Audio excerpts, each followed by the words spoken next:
2009년 그때 이제 이게 다른 부로 돌아 해서 다시 이제 가서 사건 데스크 그 밑에 이제 캡도 있고 왜 경찰 기자들이 있는 그 위에 이제 사건 데스크 차장으로 있었거든요. 예. 그때 웃겼던 게 무슨 사건 터져 그때 사건이 이런저런 사건 되게 많았잖아요. 많았죠. 예, 용산 참사부터 뭐 예, 최대실 예, 자살도 예, 있었고 예, 막 하여튼 여러 가지 사회적 파장이 있는 것들이 예. 많은데 그때마다 이제 뭐 이렇게 기사를 쓰면 친구들이 맨날 교수님 멘트를 나오는 거예요. 예. 너무 손쉽게 예. 좀 더 자기가 고민하고 이게 물론 뭐 그 프로파일러나 뭐 이런 쪽으로 활동하시는 분들 자체가 많지 않으니까 예. 그런 것도 있는데 기사마다 2, 3일에 한 번씩 표창원 교수 나오니까 야 이제 표창원 금지 예.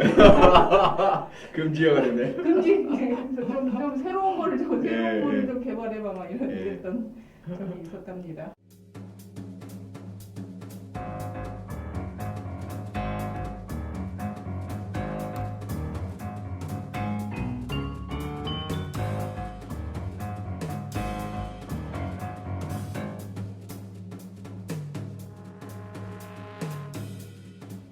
왜 그런 주장을 하셨는지 이런 건 이제 블로그를 통해서나 기존 인터뷰에 이제 많이 나갔었는데 그렇죠. 그때 결국은 그러니까 결국 즉시 강제를 건을 행사하지 않았던 부분에 대한 문제 제기를 한 건데요. 예. 핵심적으로 예. 지금 뭐 진위도 모호해졌고 어쨌든 그것으로 인해서 벌어졌던 여러 가지 논란들이 지금 흐지부지 된 상황인데요.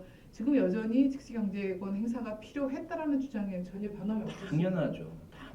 결과가 얘기해주고 있잖아요. 결과가 얘기해준다는 게 어떤 말씀하신 것처럼 지금은 진위 여부도 밝혀질지 안 할지도 모르고 이미 그 초기 시기 오염되지 않았을 다른 영향을 받지 않았을 시기에 빨리 해버려야 되거든요. 그런 사건은 제가 경찰관 생활을 해봤기 때문에 너무나 잘 알잖아요. 제가 현장 일선에 있을 때 도둑놈 하나 잡으면 여기저기서 연락이 와요. 뭐 사기꾼 하나 잡잖아요. 여기저기서 연락이 와요. 저는 그때 무조건 바로 최대한 빨리 사건 처리해서 넘기고 그 다음에 압력 들어왔고 청탁 들어왔던 것들 나중에 왜 진작 연락 안 하셨어요? 이러고 이게 제일 좋은 방법이거든요. 이번 사건도 딱 제가 감각적으로 느낀 거죠. 현장 일선 경찰관 출신, 형사 출신이기 때문에 감각적으로 느낀 이거 빨리 처리 안 하면 저 분명히 여기저기서 압력 들어오고 못한다. 그래서 제가 바로 그때 즉시강제 해라라고 글을 올린 겁니다. 공개적으로. 사적으로 전화해봐야 통할지 안 통하지 않을 것 같고 지금도 뭐 변함없죠.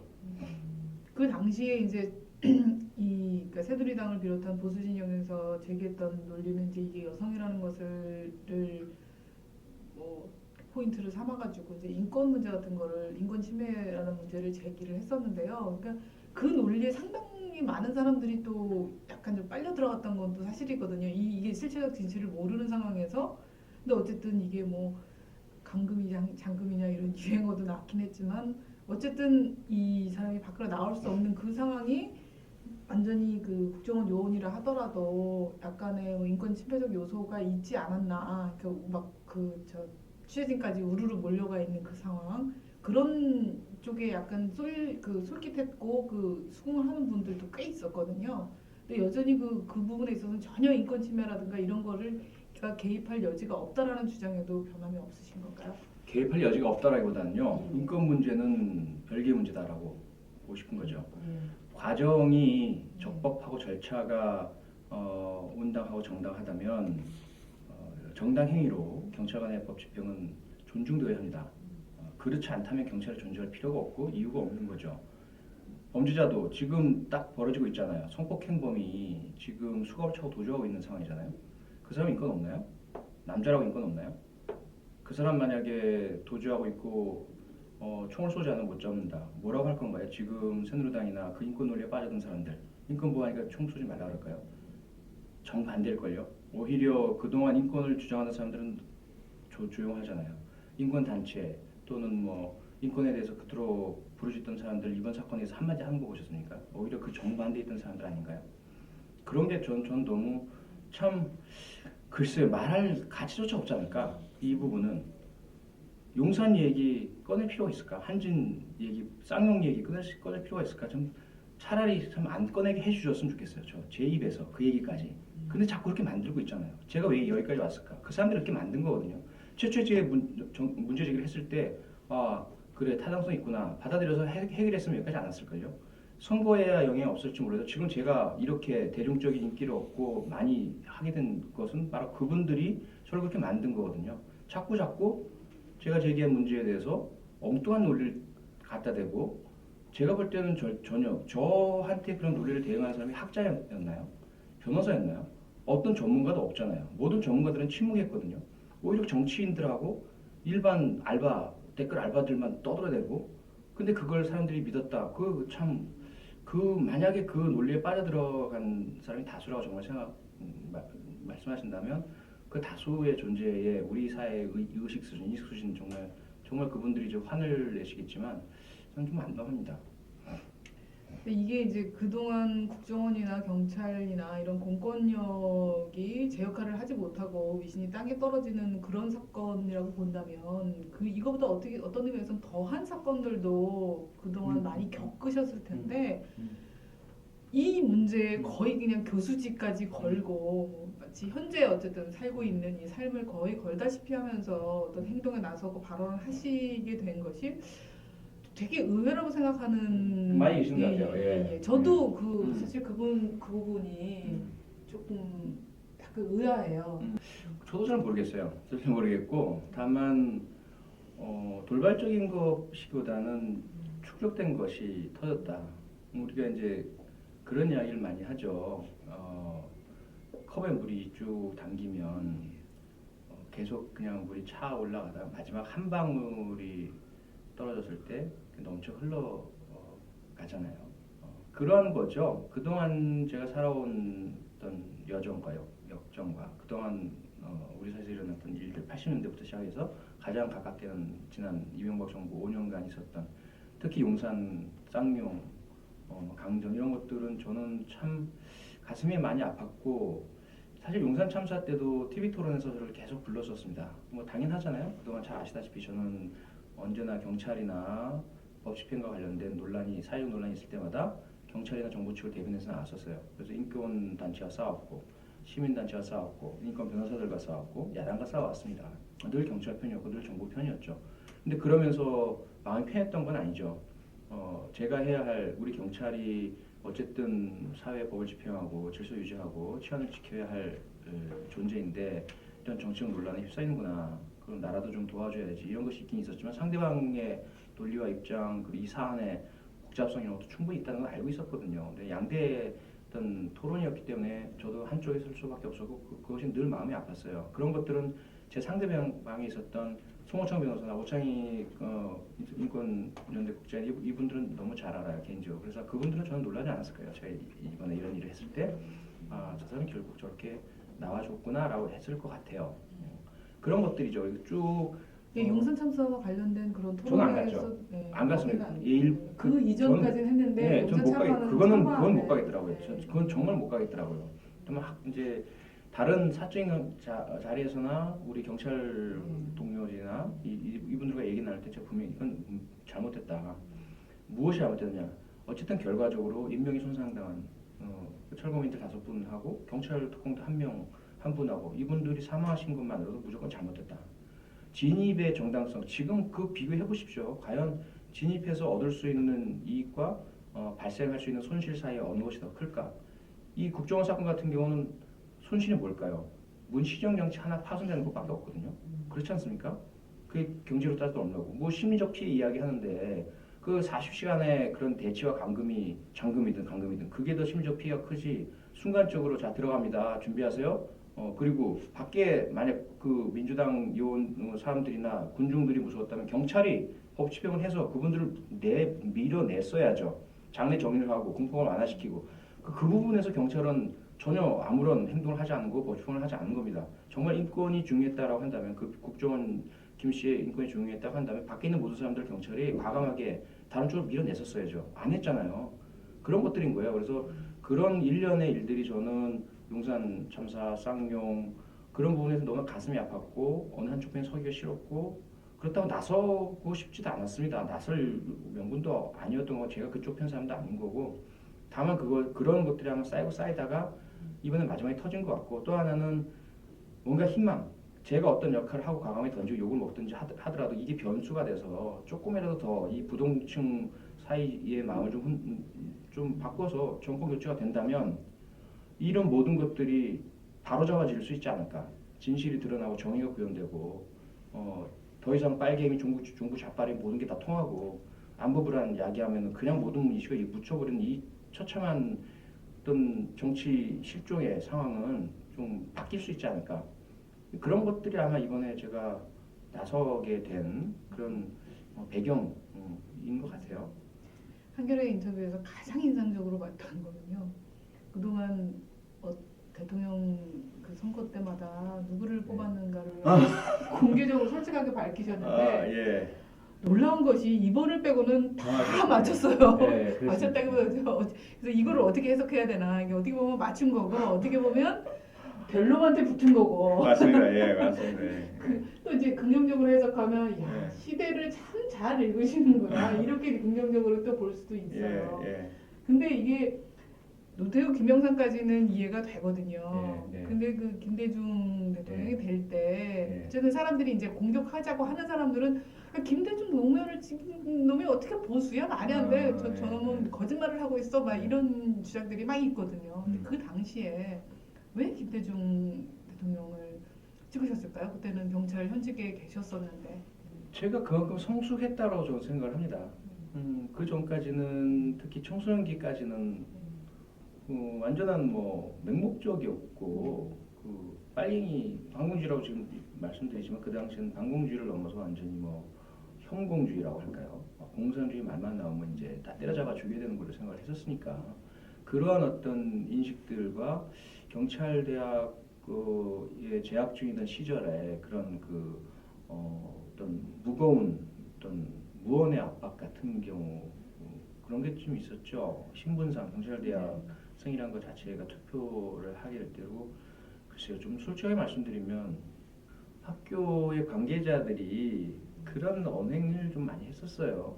그러니까 직접적이진 않지만 변화보다는 안정 아니냐 뭐 이런 것들이죠. 뭐 충분히 가능했고 뭐 경찰뿐만 아니라 모든 공직사회가 다 그랬었으니까요. 예, 그러니까 걔가 그런 것에 영향을 받았다라기보다는 뭔가 글쎄요. 그게 개인의 그 당시만 해도 제가 그 개인의 투표권에 우리한테까지 그런 자유가 부여되었다라는 것을 못 깨달았던 것 같아요. 경찰대학생은 그런 자유는 없다.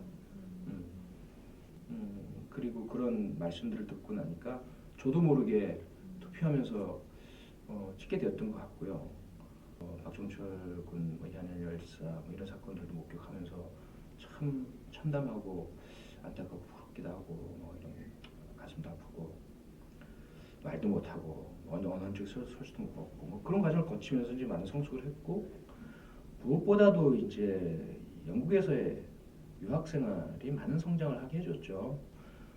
나는 공산주의자라고 막 떳떳하게 얘기하는 사람도 아무도 뭐라 하지 않고 누구든지 막 하고 싶은 말 다 하고 노동당 우리나라에서 본다면 그건 좌빨로 그야말로 전국 좌빨이죠. 노동당이면 근데 노동당이 뭐 수권 정당으로 집권해서 10년까지 대학에서 제가 범죄심리학 전공 경찰을 전공했지만 그런 어떤 좌파 범죄학 이야기도 자유롭게 이야기를 나눴거든요.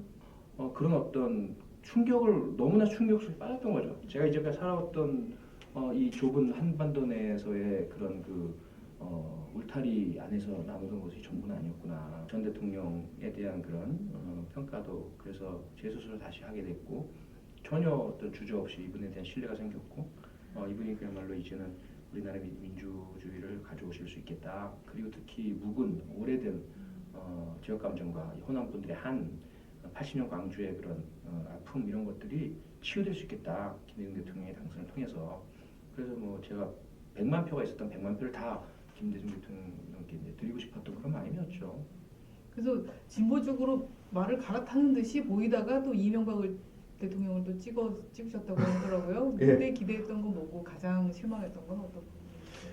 저는 이제 완전 그 외부인 민간인은 아니었잖아요. 경찰대 교수이기도 하고 경찰 분야 전문가로서 자치경찰제 도입이라든지 그런 직접 정부의 일원은 아니었지만 위원으로 많이 이제 참가했어요. 그러면서 이제 일부의 그런 흔히 친노라고 이야기하는 단 아주 일부의 그런 완장찬 사람처럼 막 휘두르 돌아다니는 과거 운동권 286, 386 이런 분들의 모습도 보면 실망도 많이 했고 권위주의가 없으니까 새로운 권위주의가 생겼구나 이런 거.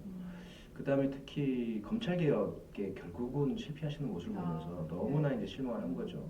그 수사권 조정 단계에서 니들끼리 알아서 합의해 이건 아니라고 저는 봤거든요. 분명히 검찰 문제로 처음 시작하면 검사와의 대화에서 막가자는 거죠라고 하셨던 분이 결국은 자기 주변에 믿을 만한 사람들을 법무부 장관, 검찰총장 앉히면서 됐다. 사람이 바뀌었으니까 되겠지. 그건 아니라고 본 거죠. 너무 실망이다. 그래서 그분을 직접 만나볼 수도 없었고 말씀 나눌 수도 없었고 소환해 있는 걸 들여다볼 수는 없었지만 그냥 그런 반발감, 화남, 이명박 대통령에 전혀 뭐 기대도 없었고 그분은 잘 그냥 과거에 기업인이었던 것만 알지 잘하리란 것도 사실 기대도 전혀 없었어요. 그냥 정치에 대한 관심도 없었고 무관심이었고 그냥 그런 그 노무현 전 대통령에 대한 또 그 실패에 대한 너무 기대했었는데 또 하나는 5년 내내 조중동과 싸우고 기존에 그 지금의 그 아까 말씀드렸던 보수 결집을 이뤘던 거 똑같다고 보거든요. 적으로 돌려서 맨날 싸움이나 하고 그 뒷사람은 경찰에 다 해야 됐었고 거리로 나가서 가스통 뭐 할아버지 뭐 이런 분들의 그런 분노를 우리 경찰에 다 몸을 막아내서 했었고 그러면서 또 반대로 농민 시위 뭐 FTA 문제에서 다 반대쪽으로부터 지지도 못 받고 이게 너무나 화가 나는 거예요. 그래서 대통령으로서의 어떤 소탈도 좋고 탈권해도 좋지만 스스로가 지켜야 할 어떤 위엄과 어떤 존엄, 대통령으로서의 어떤 그런 그 능력 이런 부분에 있어서도 너무 아니셨지 않았나 일부 부분에 있어서 그런 것들이 너무 개인적인 화가 났다랄까 그래서는 안 되겠지만 이명박 후보에게 던진 표는 그런 것이었다고 저는 생각합니다. 그 본인은 이제 보수주의자나 반공 보수주의자의 정체성은 달라지지 않았다라고 얘기를 했는데 저는 이렇게 쭉 인터뷰하신거나 블로그 글이나 이런 걸 보면서 보수다 진보다라는 그런 구분을 넘어서는 뭐 보수와 진보의 가로지르기 같은 그런 것들이 오히려 교수님의 정체성을 설명하는 더 정확한 표현이 아닐까라는 생각이 들더라고요. 그럼에도 불구하고 나는 보수주의자라고 계속 주장을 하시는 겁니까? 지금까지는 그랬죠. 일부러 그랬죠. 네. 저도 사실은 기자님이 보신 것으로 보여지길 바래요. 저도 그렇다고 생각하고 하지만 제가 그렇게 주장하는 순간 제 정체성은 반대쪽으로 확 밀려가게 되죠. 우리 사회 보여. 그래서 저는 일부러 저를 완전 반대쪽으로 밀어 넣어 버린 겁니다. 그렇게 일부러 저를 그렇게 함으로써 이 수많은 그 보수라고 본인들이 생각하시는 분들께서 다시 한번 생각해 주시기를 바란 거죠. 그래서 색깔 논쟁으로 보지 말고 이런 철저한 반공주의자 보수주의자도 저 사람들이 빨강이 아니라는 걸 말씀드리니까 그런 것들을 한번 들어봐 주시고 그런 이념론에서 좀 탈피해서 합리적으로 보십시다. 이렇게 하기 위해서 제가 일부러 자꾸 강조를 한 거예요. 앞으로 5년간 선출직 임명직을 맡지 않겠다고 선언하셨는데 그거는 이제 문재인 후보가 되리라는 그건 제가 조건 달았죠. 정권 교체되면. 네. 그러면 이제 앞으로 그 부분에 대해서 어떻게 되는 겁니까? 근데 그 똑같아요. 저는 이제 일단 정치를 싫어합니다. 정치란 것은 제가 알기로는 다른 나라는 몰라도 우리 한국에서는 일단 정치를 하는 순간 어느 한쪽 편에 속해야 하고 그래서 그 한쪽 편에 불리하다면 숨기고 감추고 입을 닫아야 되고 우리 편에 유리하다면 사실이 아니라 하더라도 드러내야 하고 이번에도 제가 만약에 한쪽 편이었다면 제가 한 행동들, 제가 한 말들 진실성이나 신빙성은 떨어졌겠죠. 물론 제가 개인이기 때문에 완전할 수 없어요. 제가 틀릴 수도 있습니다. 제 상대방인 사람이 반대해주면 그 균형이 잡혀지겠죠. 하지만 어쨌든 제 진정성, 출발점은 편향성이 없다는 건데 정치를 하게 되는 순간 그건 다 사라져 버리잖아요. 그래서 전 정치를 싫어하고 하고 싶지 않고 앞으로도 하고 싶지 않아요.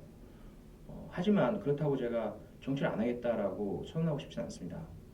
필요하다면 제가 정치를 해야만 정치를 하지 않는다면 제가 추구하는 그런 가치, 사회 정의 구현, 진실 발견 이런 것들이 이루어지지 못한다고 판단된다면 제가 굳이 마다할 필요는 없다고 생각합니다.